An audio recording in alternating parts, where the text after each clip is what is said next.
All right, welcome. Tonight, we're digging into the most dangerous, unspoken threat in any engine room. And no, it's not a mechanical failure, it's a human one.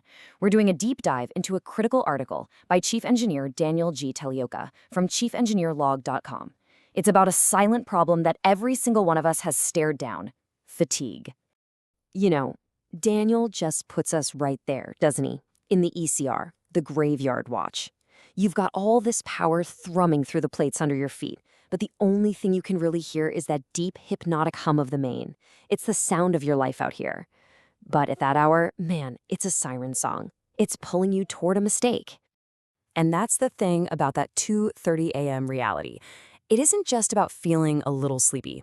Science, biology, it tells us that between 2 and 5 in the morning, your body hits rock bottom. It's your absolute lowest point of alertness. You are literally fighting your own DNA that is screaming at you to lie down, right at the moment you need to be at your sharpest. And that right there is the heart of it. This isn't about one long shift. It's about the debt, a debt that just builds and builds. A week of crazy port calls, some stupid alarm jolting you out of your bunk at 3 a.m., the constant pressure. This cumulative fatigue, well, it's the biggest undocumented risk we have down there, period. We've all seen those work and rust hour sheets, right? On paper, everything looks fine. It all looks legal. But we both know that schedule is a complete work of fiction, a fantasy. The plan never, ever survives contact with the realities of the ship. And here's exactly how that fantasy just gets torn to shreds. Your day kicks off with planned maintenance. Fine.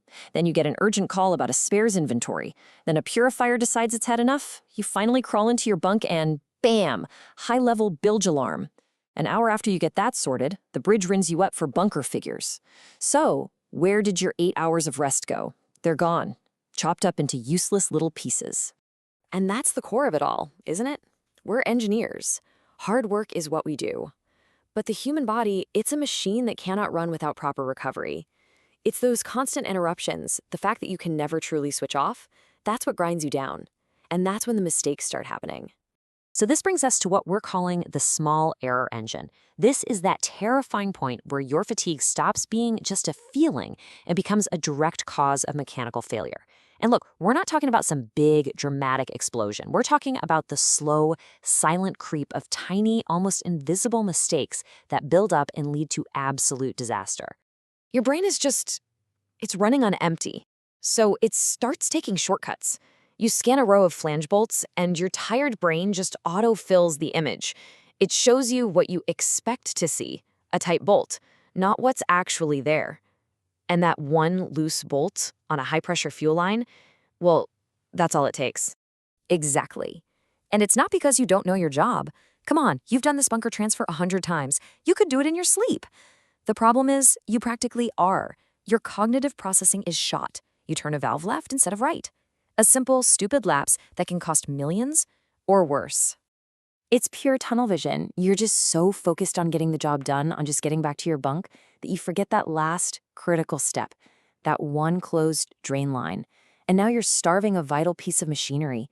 It is these small errors, born from sheer exhaustion, that sink ships. And for everyone watching this right now, Daniel talks about this exact dynamic on chiefengineerlog.com. Seriously, it's mandatory reading for any engineer who actually gives a damn about their job and their crew's safety. He lays it all out, plain and simple. This is what happens to your professional judgment. It gets twisted. It pushes you to one of two dangerous places.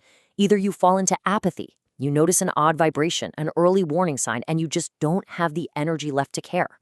Or you go the other way. You get impulsive. You decide you're going to finish this overhaul tonight, no matter what, and you start rushing. You start cutting corners. Either way, you're rolling the dice. So, look, this is about more than just your own personal survival. This is about leadership. If you're the chief, your crew's fatigue level is a technical parameter. It is just as critical as your lube oil temperature or your exhaust gas pressure. You have to monitor it. You have to manage it. And that means you use your head. You don't put the guy who was up all night troubleshooting a generator on a critical main engine repair the next morning. It means after a hellish port call, rest comes first, before routine jobs. It means you make damn sure the load is shared fairly. You're never going to eliminate fatigue, but you have to manage the risk. You know, We have this toxic culture down in the engine room sometimes, this myth that running yourself into the ground for the ship is some kind of badge of honor. We have to kill that idea. It is not a strength. It is a dangerous, reckless liability. And this right here sends it all. The best, most professional engineer on that vessel isn't the guy who can brag about staying awake for 48 hours. It's the one who has the self-awareness and the guts to say, "Chief, I'm not fit for this task right now." That's not weakness. That is professional risk management. And that is the mark of a true leader. The chief who has the authority and, more importantly, the wisdom to call a halt to a job and say, "We stop. We'll finish this at 8 o'clock when everyone's sharp." That's the chief who prevents disasters. He's managing the human factor, and the human factor is always the most critical one. So what does this all boil down to? It's simple, really. You can have the most advanced, perfectly tuned main engine in the world, but that whole system is only as reliable as the exhausted human being standing at the control panel at 3 in the morning. That's the bottom line. The people are the system. Look, if any of this hit home with you, if you want to build a safer engine room and be a better leader, then you need to be following Daniel's work. He's absolutely right. Go to chiefengineerlog.com, read the full articles, and hit subscribe. It's one of the most important things you can do for your crew and for your own career. Stay safe out there.